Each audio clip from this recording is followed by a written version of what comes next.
So over here you can see on the right hand side I got the MyPaint brushes right here, and I have the MyPaint brush tool selected over here as well, and I can select a handful of tools as you can see.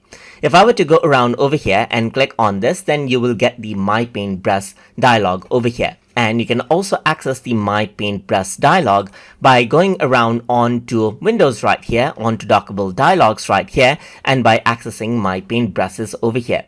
So once I do that, what I can also do is I can go around and add in custom MyPaint Brushes. So here you can see that I got presets of my paint brushes right here. And if I want to go ahead and add in my paint brushes, then I can go around over here onto edit, and then I can go to preferences over here. So once I do that, I can scroll down, and over here you can see that folders is an option. And if I were to go around onto my paint brushes, then this is what you see right here. Right now these are the only brushes that are there. But if I want to add in my paint brushes, then I can go around over here and add a new folder over here. So to do that, I can simply expand and then navigate around to the folder right here, onto, let's say for example, my paint brushes over here, just like this. So once I go around and select my paint brushes, you can see that it is loaded out right here, and let me press OK.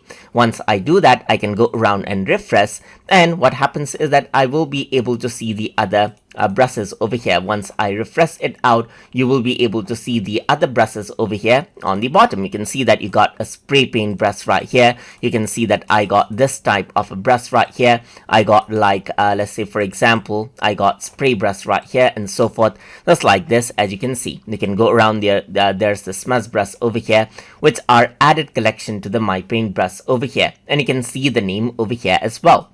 And that is how you can add in custom MyPaint brush tools inside of GIMP. So I hope you guys learned something as always, and as always, please like, comment, share, and subscribe.